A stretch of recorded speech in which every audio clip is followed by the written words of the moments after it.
Welcome to the weekend record review. This is the first episode with us three here. We got Zach and Maiden and me, Tim. And let's see how this goes. This week we are recording and reviewing, I meant to say, records. And we're going with some classic rock. We each get one record to review and one surprise record that we're just going to grab randomly and see which ones we get. And so, how's it going, everybody? Oh, couldn't be better. Couldn't be better. Good. Just bordering on excellent. Ah, well, fantastic. You know, if it felt any better, it'd be illegal. Well, I'm not going to say how I feel. That's a segue to my random choice. Sir. Ooh. Well then. Yeah, no, it was so it was so epic, man. It was like it was the magnus opus. Very nice. Very nice. Well, let's get right into this, and so I'll show our one record we each picked, and we'll go around the horn, and then we'll go with our random pickos. All right, let's go with what? Maiden, you want to go first? Sure, I can go first if you'd like. Yeah, either or. Okay. Ooh. Yeah, oops, and there we go. So I chose for the classic rock, Pink Floyd's Metal. Ooh, very nice. Okay, so we'll talk about it, but I'll show it as well. This album is gatefolded. You can see. And actually, this is probably the departure, in my opinion, from Pink Floyd recording and contributing as a band, and then morphing into the Roger Waters era of Pink Floyd, where he did the vast majority of the songwriting and the concepts of the record. This came out in 1971 in November.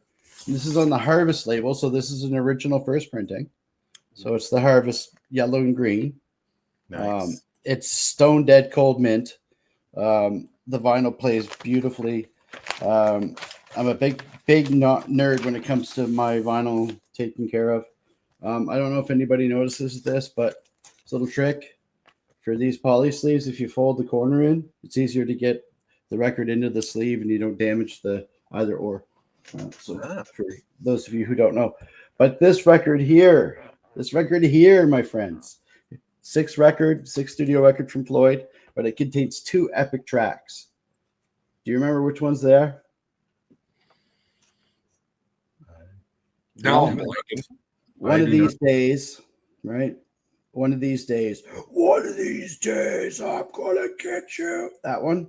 Oh, geez. And Pink Floyd's magnus opus that was originally named Return of the Son of Nothing, which is Echoes, which is actually the entire B-side of the record is Echoes. Wow. It's 23 minutes. Back in the day, kids, we had songs that lasted for more than 90 seconds. Yep.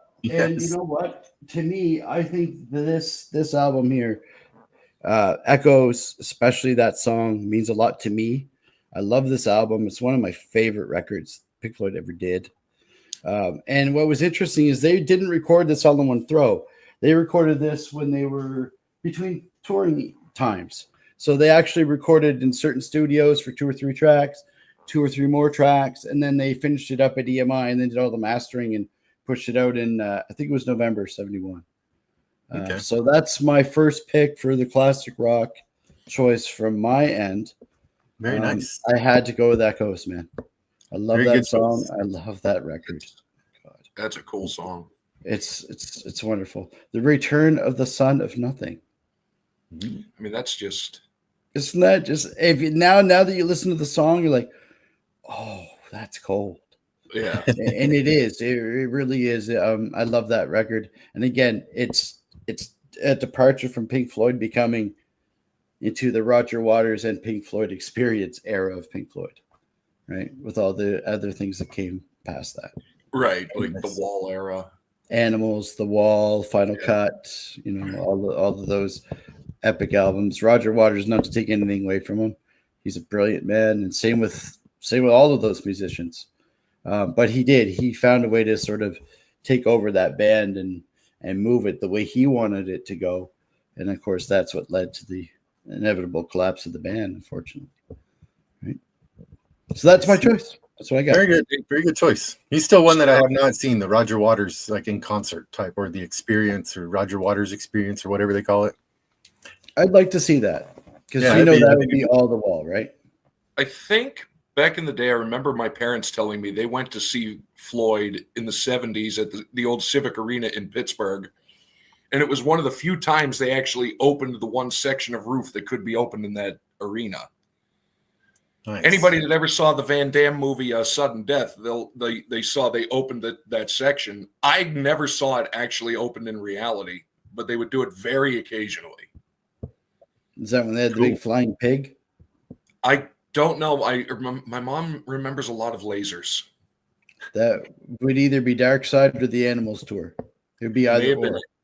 I'll have to ask her after this. She'll probably remember. It may have been Animals. Nice. Because there's a story about the Montreal show of Animals where Roger Waters got in a fight with the audience. It turned into a big debacle, and it was a thing. Like you can see, anybody can go and research that. But yeah, he can be quite the cantankerous fellow. Very nice. All right, that's funny. What do you have? Tim? What's that? What do you have? What do I have? Let's see here. I've got something from 1989.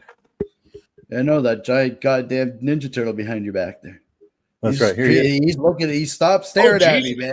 It is creepy. He's creeping. He's just creeping. I never noticed that before, and now that's all I can see. Oh, that's what I mean. All I can see is Donatello. You know, he's got my back. You know, literally. He does. I'd like Diddy. He's got your back. Ooh. Oh, hey, it's a music discussion, man. It's fair game, bro. That's right. That's right. That's a greasy joke right there. All right, let's see here. Here we go. We're going with Billy Joel and Stormfront. Now, I went with this one because of a song that all I think of is the video. And this was released October 23rd, 1989, and was his 11th studio album in the American by Billy Joel. And it was his third album to reach #1. And it features We Didn't Start the Fire. And that is the one I always think of as the video, him sitting in the kitchen while everything's like burning down around him. He's beating on the table, all that kind of stuff. And this is fast forward to 2025, eh, Tim? Right? It was a future teller, a fortune teller, whatever. That song really was. That's a great record too. There's a couple of cool deep cuts on that one. See if it'll focus here. But on side one, it's got let's see. Come on. Gotta get it really close to reset it. So it pulls it. Maybe not today. Anyway, we got side one. Is That's Not Her Style. We Didn't Start the Fire. The Down Easter Alexa. I Go to Extremes. And Shameless. And side two is Stormfront, Leningrad, State of Grace, When in Rome, and So It Goes. And it's just classic. It is. Leningrad's one of my favorite Billy Joel tracks, actually. I like this record. I had the tape somewhere. And I know they have like a anniversary edition where they have the red album, but this is the original 1989 Columbia. Yeah. So that's the 6i label. If you'll notice, it has the Columbia Records I symbol 6 times. So certain eras of time, CBS had different, what they call different I labels. So there's the 3i, and et cetera, et cetera. I'll show you next time we pull out the Johnny Cash. We'll talk about the CBS labels. They're interesting. Okay. Yeah. I spent a lot of Saturday mornings splunking through, sidewalk sales and garage sales and record shops. And there we go. There we are. There's side two right there. And So It Goes. I love the stamp marks as well on those The indentations from the Yeah. stamper. Oh yeah, no, I'm a vinyl junkie, man. I love vinyl. I actually like vinyl more than cards. But Cool. This was my pick, and I think it's really cool. I do too. I think that's a good. I mainly picked that one just because that video it stands out in my mind with Billy Joel. Anytime anybody talks about Billy Joel, that's like one of the first videos and things that pop in my head. Oh yeah, for sure. Especially sitting and watching MTV back in the day because they actually played videos back. I was going to say, kids, if you don't remember when MTV actually played music, ask your parents. Yeah. In some cases, ask your drama, grandparents. Wasn't some drama channel now. Oh, but all right, create a separate channel just to do music, and then they bastardized that channel too. Yeah, right. Yeah, they did, and I think it's like they're on the 80th reunion of Jersey Shore. It's now Jersey When that's like their best thing they got going on. That's like, kind of sad. Back then it was Butthead, man. Yeah, dude. Sorry, go ahead. Oh, I was gonna say I didn't. Go ahead. Sorry.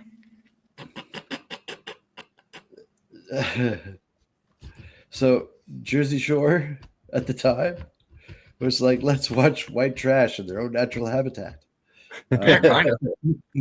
So it worked for a while, but it's like beating on that, flogging that dead horse, man. It's like, come on. Now it's like, do we really want to be reminded that this is part of our population?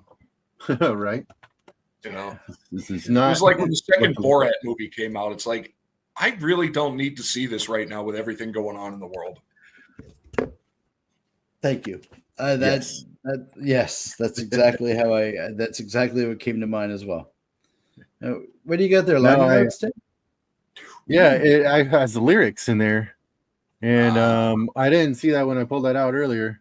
But may I make a suggestion, sir? Yes. And this goes for all the new people watching. Again, thank you for tuning in to us three guys talk about records. One of the pro tips that I had and I've always done is I have a second set of paper. I don't use paper sleeves unless I absolutely have no choice.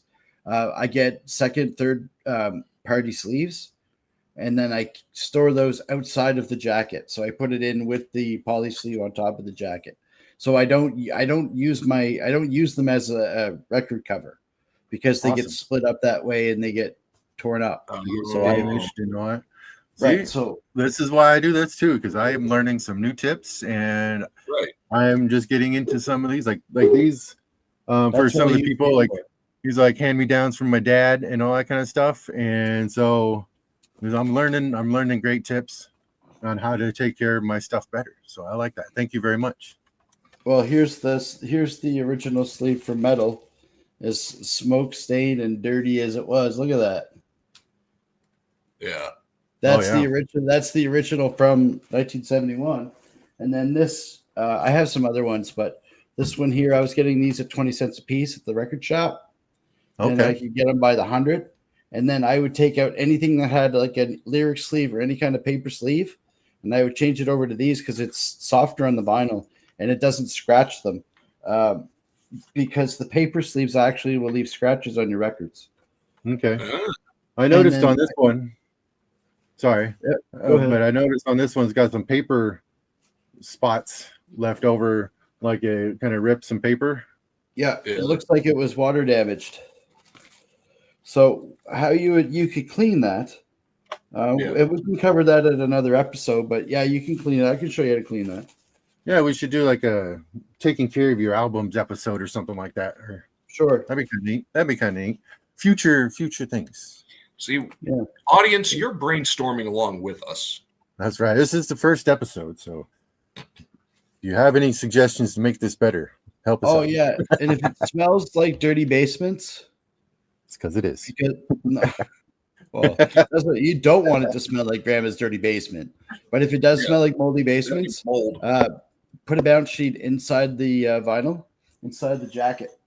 So right in here, just put one in there. And in a couple days, it'll stop smelling like moldy socks and start smelling like springtime fresh. Very nice. I know a lot of stuff. Mine smells like cardboard. Yeah, mine smells like I a gotta smell bookstore it. screwed at secondhand shop. Yep, smells like paper. But Mine smells like that's paper. okay. But that's okay. You don't want it to smell like I said, Grandma's dirty basement. Right? It puts the lotion in the basket, sir. Then on the skin. I love this guy, man. Yeah. All right, Zach, what do you got for us today? Oh Lord. All right, and then this is a good one. Down in the comments below. Classic rock, as we discussed a little bit ago, is a very broad term, and now it's like, oh my God, the 90s are now considered classic rock. Yeah. And when I was looking through my records, I was like, I don't really have much. So I went down to the record store last week, and my dad called me on the way down, and I explained to him what I'm doing. I said, what do you think? I was like, what first pops to your mind when you say when I say classic rock? Yeah. So he gave me a couple bands, and then the one he mentioned last, he's like, oh, and then you may not consider it, but I would consider it. And as luck would have it, I actually found one of their albums, some Vanilla Fudge. Oh, let's freaking go. And this Great is Renaissance, number 3 album from 1968. Yeah, it's an awesome record. That's one of my favorite. And there you go. There's records, man. The smoke-stained paper jacket. But yeah, and you can tell it was love because on the back, actually, oh wait, they wrote their name on the label, which I don't care about, but at least you know it was loved.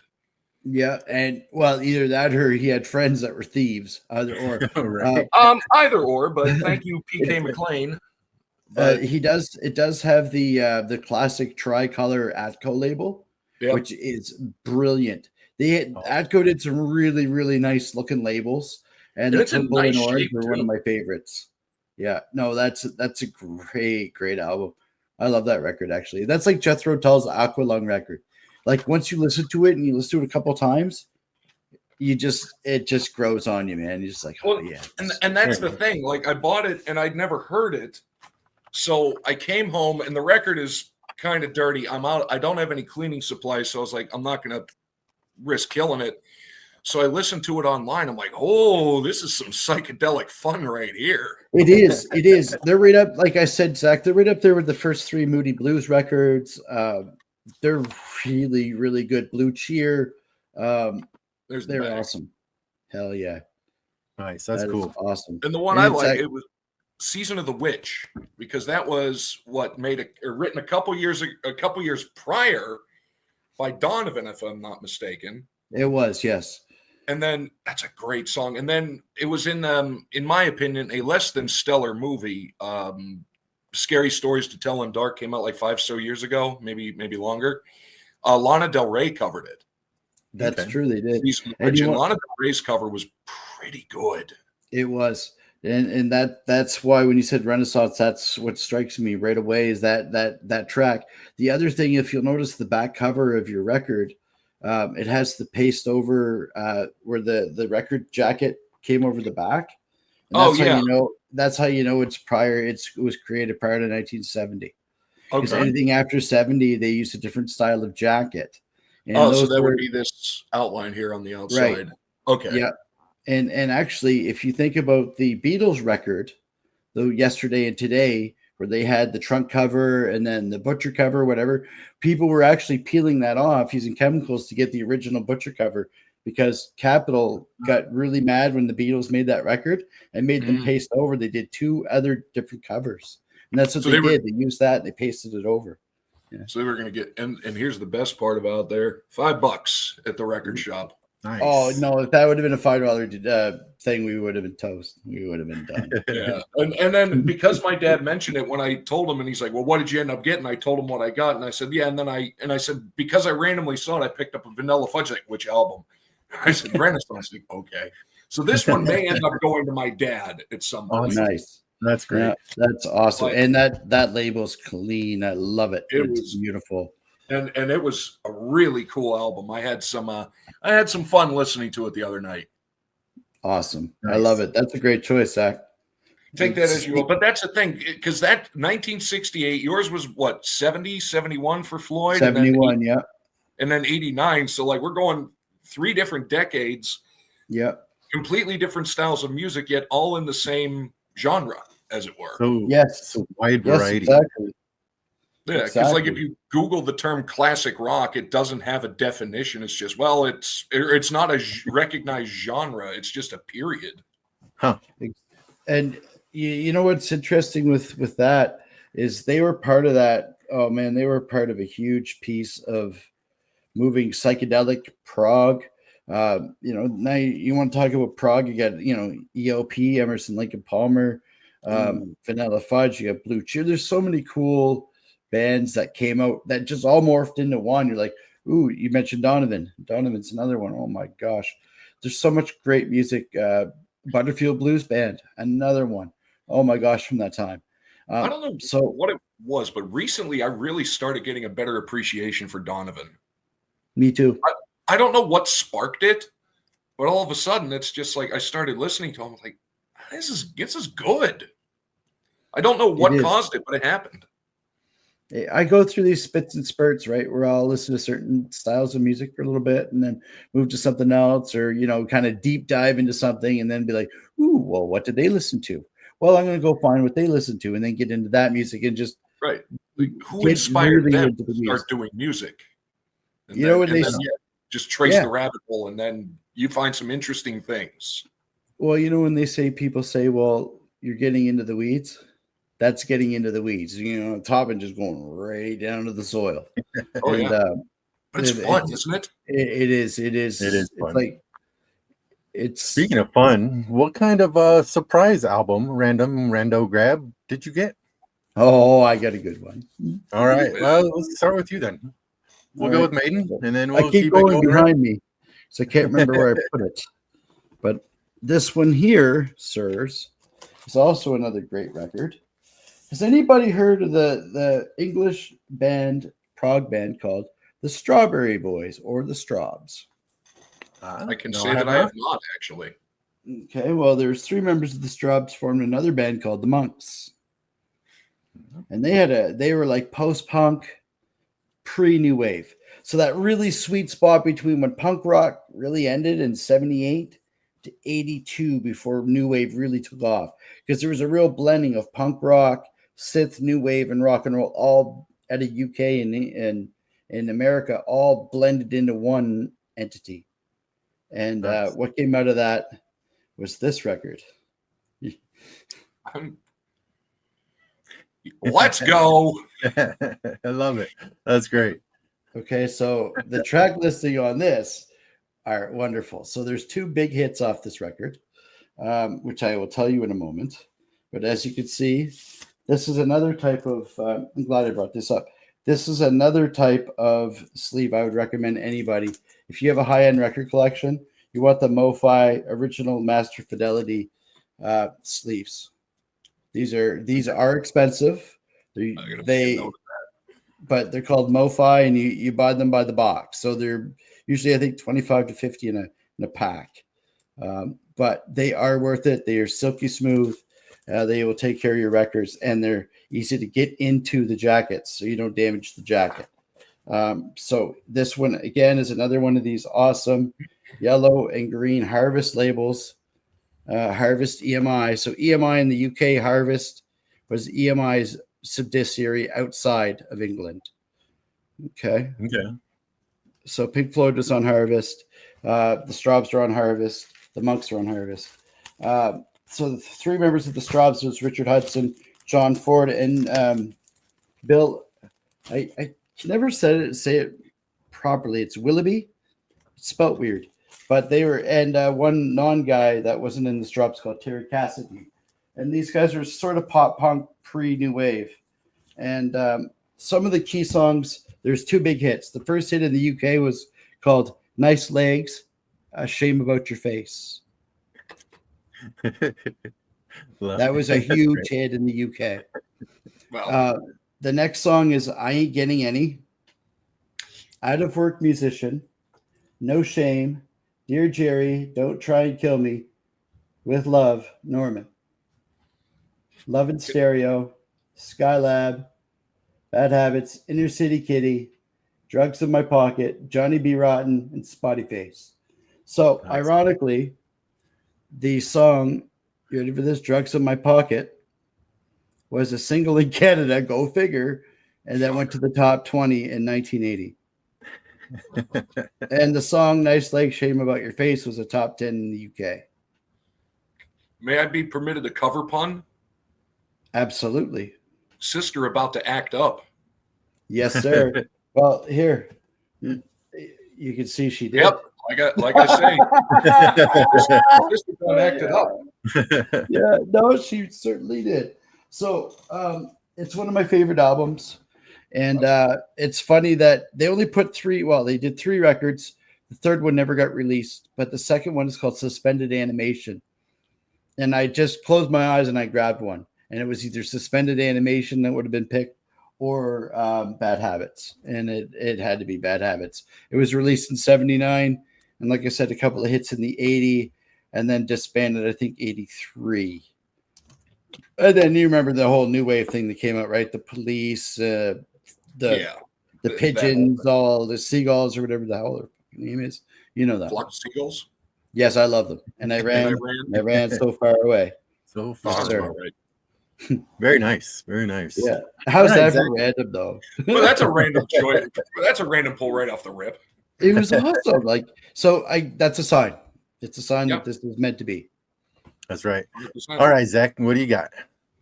All right. Well, I figure for the random ones for the time being, I'm going to go to the box of 45s. So I reached in, I grabbed one. We're going Columbia this time. This is one I picked up at a garage sale. Nice. It's Kenny Loggins. Aha. It's Lead the Way, but why I purchased it, Danger Zone. I'm all right. The theme from Caddyshack. Oh, nice. I thought you had Danger Zone there, Zach. You Oh, threw me, buddy. I was like, man, that would be cool, but no, it was the theme from Caddyshack, Awesome. and it's in good shape. Again, somebody wrote on the label, "Don't care," but here, for the non-records, you see this hole much bigger than the standard thing on the record player. I wish I had one on hand. I have some, just not handy. You can get the little insert that you put in the 45s with the little hole that then you can do on the actual record player. Yes. Like I say, I have a couple upstairs. I just neglected to grab one, but I mean, it's Kenny Loggins. I was thinking of getting some customs made. Kenny. I was thinking of getting some customs made of that, actually, Zach, of the spindles for 45. Ooh, with the logo, Yes. mayhap. Yes. Yeah. And then here's those the second party poly bags. Right. Those poly bags are rarer than unicorn tears, and you will pay through the effing nose, man, for those. Oh my God. What a I pain got in the lucky. The guy cut me a break because I bought a lot of them, but the little ones are pricey. Oh yeah.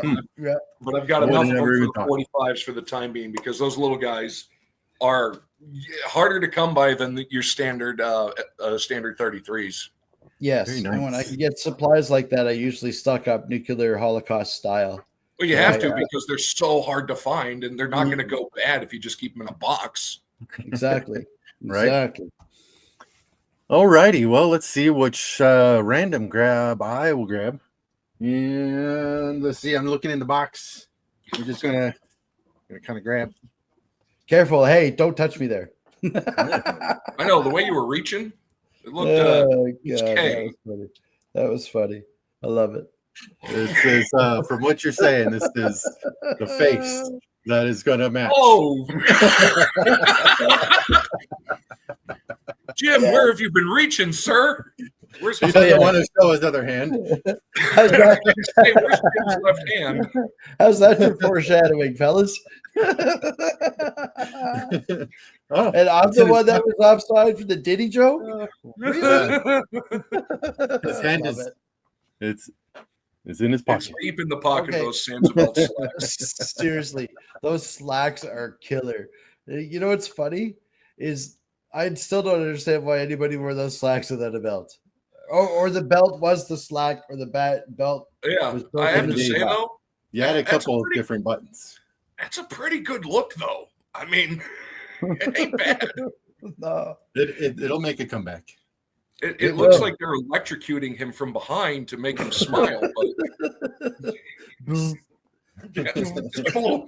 give Jim a prod. We need to get this shoot done. Yeah. Can't make him smile. There we go. The evil record music is it, by the way? I have no idea. What kind of music is it? Yeah, I don't know. It's more like easy listening and gospel. A fallen star could be falling in love, distant drums, golden memories, and silver tears. Okay, so I'm like easy listening. I'm going to change everything. I've heard that before. Nashville Sound. Okay. All right. Is it really over? It hurts so much. I bet. Why did those have to be in that order? Why did those have to be? Look, I know it was probably in the 70s or whenever that came out, but my God, man. Marketing department. Somebody had a laugh there. It keeps going with Missing Angel. Yeah, pride goes before the fall. This was that Nashville, like I said, that Nashville easy listening country sound. Did you guys know that Jim Reeves actually before he went to the war, was actually going to be in the MLB? He was actually trying to become a pro ball player. Really? Very nice. Yeah. See, there you go. This is the service we're providing to you, the viewer. That's right. And abject humor, record knowledge, and random fun facts. And that's when I see the blues. I'm sure. And then the last song next should be after "Is It Over Yet?" Right. And that's when I see the blues.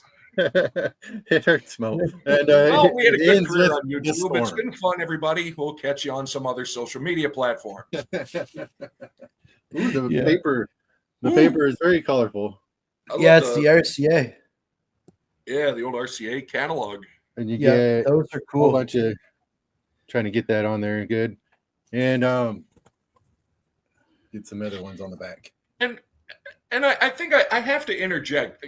The random humor of this aside, I think that's what is better. One of the things about vinyl especially that's better, because it was interactive. Like, Tim pulled out the liner notes. You had the gatefold. It's like it was an interactive, tactile thing that you could dig deep into. And like, as you're listening to it, sing along with the lyrics if they gave them to you. Right. Or say the Kiss Love Gun from the Love Gun record from 1970 something with the little bang pop-up puppet thing. Exactly. Or what was the Bruce Springsteen? Was it Bruce Springsteen with the zipper? Oh, no, that was the Rolling Stones, and that was. Or no, that's it. The Rolling Stones. I was thinking of a different. He had an album cover that looked like that, but yeah, there was the Stones with the actual zipper on it. It's like. It's an experience. It's not just sitting there listening to something coming through your headphones. Like that's right. And you're thinking of Born in the USA because that's the one I was thinking of with the hand in the back pocket. Yep. Okay. I actually have that. I think I have that album upstairs. Maybe that's I do too. That's a great record, man. Dude, that first Springsteen record was just amazing. That's the one. There we go. Thank you, Tim. Boy. Thank you, Tim. That's what we're talking about. This is the other classic of rock when I was choosing between. Oh, okay. Was that his first solo effort? Because he had the E Street Band, and they did The River, which was I have The River here, which is an awesome record, man. I think that might have been one of his first solo efforts. But that record took off. That's like Van Halen's 1984. Like there was Yesterday. And then there was the rest of their lives. Like it went, This is 1984 on this one. I'll have to research that. When we spotlight that record again, Tim, we'll talk about the press information on that. Yeah. Because to me, that's the fun part. And what's cool about the RCA label you showed me right there was that's the orange one. There's also a yellow, there's orange, there's red, there's tan, there's brown. Okay. There's a bunch of different variations based on the time.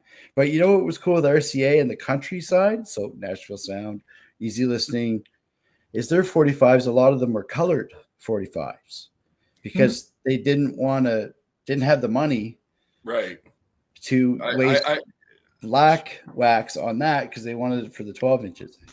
Interesting.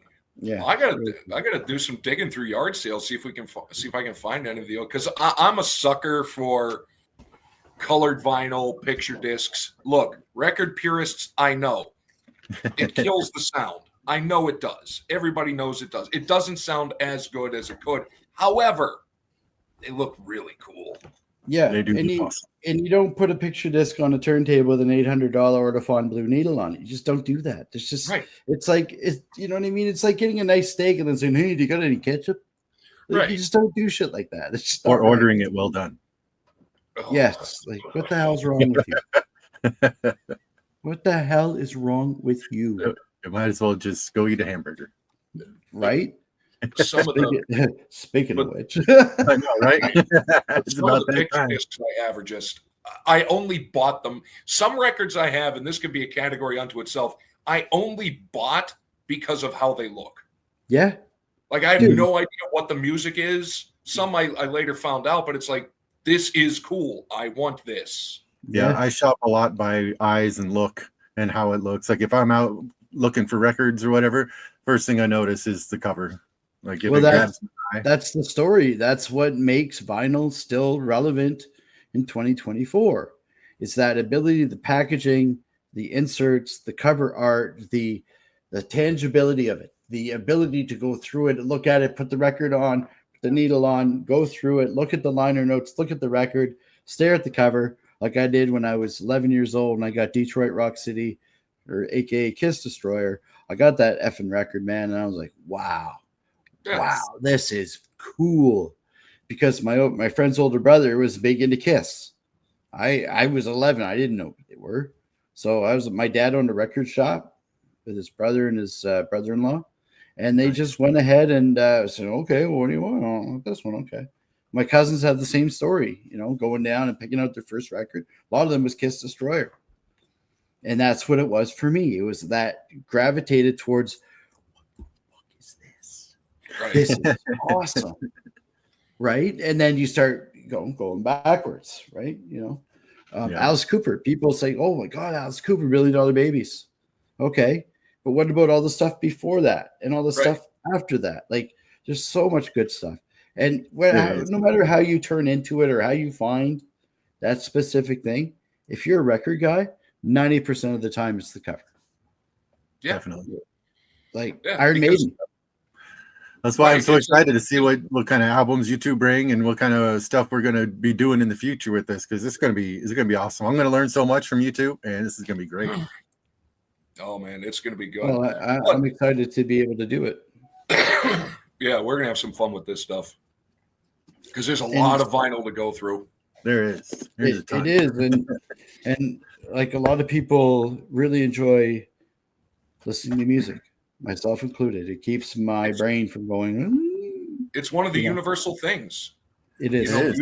If you think about it, music is a universal language unto itself. We may not understand what the lyrics are, but we understand the feel of it. We understand the tempo of it. And then by how they're singing, it's like, okay, we know what it is. Yep. So that and food are the two universal languages. That's true, sir. That, and well, coffee. But it's interesting. You talk about the cover art pulling you in. I watched an interview with Gil Moore. Gil Moore was the drummer for a wonderful band from Canada that will be in the Classic Rock Countdown, which is fucking Triumph. Oh, Triumph. And, great band, great drummer. And he's exactly the same thing. What inspired him, he got pulled into the cover art of a record and just went in and just never came out. Well, it's like that's how I got into movies. How I got into horror movies, walking through Blockbuster and Hollywood Video back when we actually had those. And you see the box art, it's like, what is this? Right. Like, what has happened? Right. And it draws you in. And that's part of what the digital thing is lacking, because it's laid out right in front of you. There's no mystery to it. There's no desire to take a gamble on something that you may or may not do because you don't know. And that's kind of gone these days. It is. And gone are the days where you walk across the street, if you're lucky enough to have a convenience store with $1.99 rental, you walk in there, grab that, grab some popcorn, grab a deck of smokes if you smoked back then, and you head home for a Friday night with the fam jam. You know, Right. you grab Pizza Hut, and that would be it. Like, that's such a 90s thing, man. I miss that. Our like, oh my, then, and maybe that's why I'm so nostalgic, but I miss that time, man. I really do. Me too. It's, you know, it's because, you know, back then, like, there was no social media, there was no internet, so you were kind of forced to interact. Right. Yeah. You know what I mean? No, I mean, I don't. You're right. You were Yeah, kind of but forced you're to right. interact with your family. You weren't able to just, you know, get on Go your in phone. your And room. also, it's like you didn't get to watch whatever you wanted, whenever you wanted, like, Yeah. because It's normally whatever dad Yeah. chose. yeah, or it's whatever maybe the store didn't have it in stock. Maybe it was a new release, and all 9 copies that they had were gone. You remember those days? And then you had to get the second-rate movie. You're like, oh, fuck. Yeah, like, Yeah, you oh, go in man, there, and then it's by like the time you three- return three that one, choices. you know, and then the next day 3 copies came back. It's like, Yeah. So it's like Blockbuster got me for another $5.99. right. Be Blockbuster, kind. yeah. Please rewind. Well, the buck and a half for not rewinding too. I forgot about that.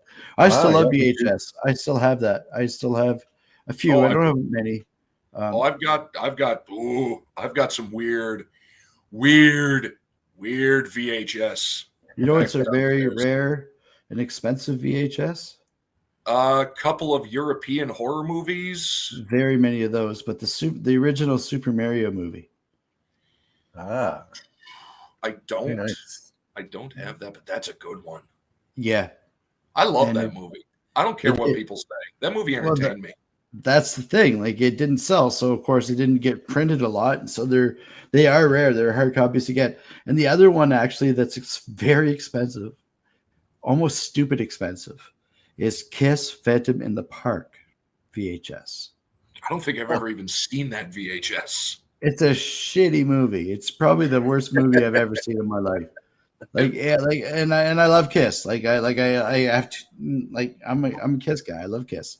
But Would you rank it up there with the Star Wars holiday special? yes, it's That's fantastic, worse too. than that. I make my that son was- watch it every holiday. Anything that Good gets bad. the creator of it to deny its existence is a good thing, and you should watch it. Right. Yes. That's awesome. Yes. Well, guys, thank you so much. We had a great time. This is fun. Yeah, we did. I think this is going to go pretty well. So thank you Awesome. so Me too. much. And I'll catch you guys on the next one. Yes. Go check out our channels, everyone. Sure. That's right. I'll leave links in the description. But watch your playlist for Tim.